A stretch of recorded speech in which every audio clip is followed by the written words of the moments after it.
अस्सलामुअलैकुम स्टूडेंट्स, क्या हाल चाल है आप लोगों का? ठीक ठाक हैं आप? जी। आज हम आपको पता ही है कि पहले लेक्चर में हमने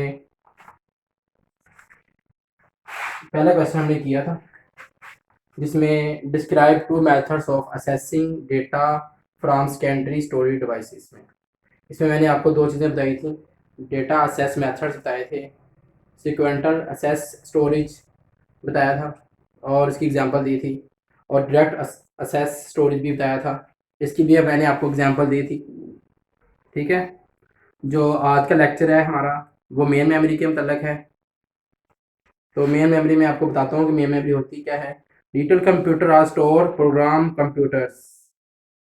it mean that a program is first loaded in main memory.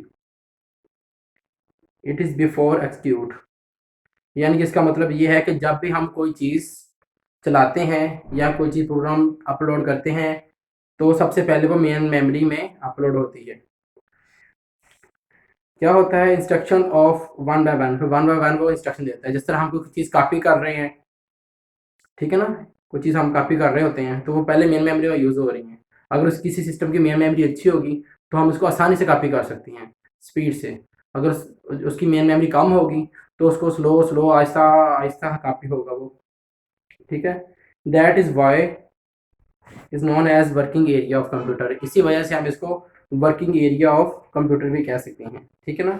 It is very fast but limited capacity. ये बड़ी तेज़ होती है लेकिन इसकी कैपेसिटी कम होती है, क्योंकि 2 GB, 4 GB, 8 GB अब तो बढ़ गई हैं, 16 GB तक ये चल रही हैं। ठीक है। Computer can not work without main memory. इसके बगैर कंप्यूटर अपना काम सर अंजाम नहीं दे सकता। ठीक है ना। Most general purpose computer have enough memory to store few millions of characters. इसके लिए हम बहुत से मिलियन ऑफ कैरेक्टर इसके अंदर स्टोर कर सकते हैं। यानी ये क्वेश्चन आपने पूरा याद कर लेना है। ठीक है। और आगे हम इसके स्ट्रक्चर की तरफ बात करेंगे। तो स्ट्रक्चर की हम जब बात करेंगे तो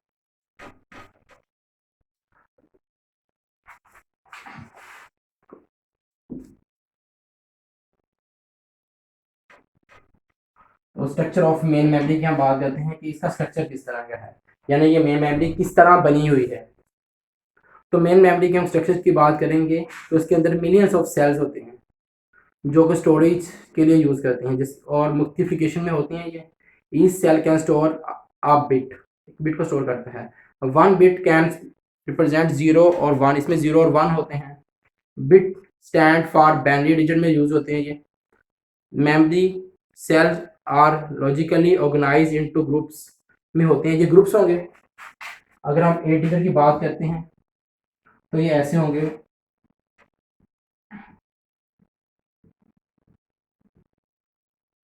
1, 2, 3, 4, 5, 6, 7, ये 7 तक होंगे। ठीक है ना, क्योंकि ये होल नंबर से शुरू हो रहे हैं तो ये 1, 2, 3, 4, 5, 6, 7 और 8, और ये 8 होंगे।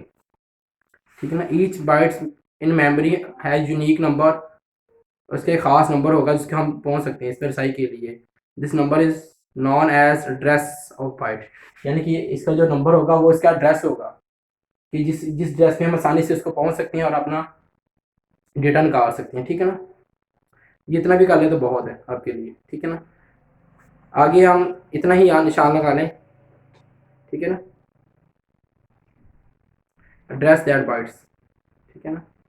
आगे हम चलते हैं assessing data in main memory.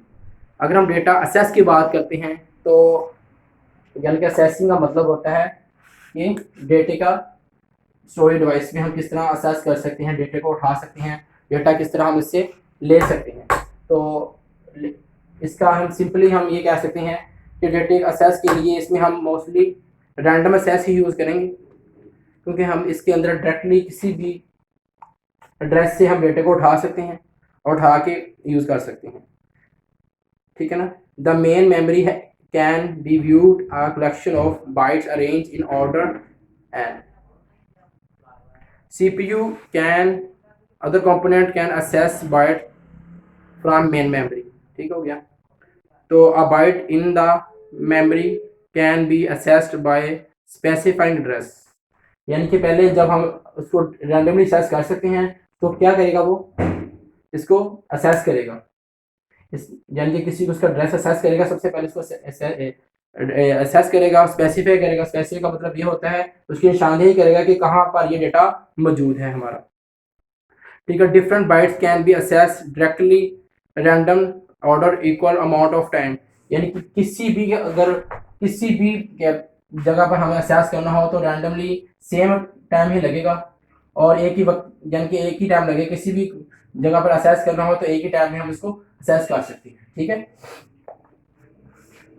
That is why it is called direct assess storage device, इसलिए हम ये कह सकते हैं ये directly device storage device assess कर सकती है। ठीक है ना।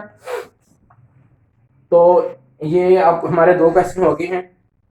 पहला क्वेश्चन भी ठीक है। दूसरा क्वेश्चन की हम बात करेंगे तो इसका क्वेश्चन ये ऐसे बनेगा, describe in detail the purpose and working of the main memory, कि मेन मेमोरी का क्या मकसद क्या है और ये किस तरह काम करती है, यह मैंने आपको बता दिया है। ठीक है ना। ये आपने मेन मेमोरी का पूरा याद कर लेना है, स्ट्रक्चर ये बाइट तक कर लें और इसके बाद यहाँ से लेकर इसे लेकर ये बाइट तक कर लें। ठीक हो गया। बाकी इसका असेस डेटा इन मेन मेमोरी है, ये भी आसान है, इजी याद हो सकता है, इसको आपने पूरा ही याद कर लेना है। ठीक है। ये दोनों क्वेश्चन आपने याद भी करने हैं और लिखने भी हैं। और ठीक हो गया। अगर इसको कोई प्रॉब्लम हो रही है तो आप कमेंट में मुझे बता सकते हैं, तो इंशाल्लाह ताला वो उसको दोबारा डिस्कस कर लेंगे। ठीक है। अल्लाह हाफिज़।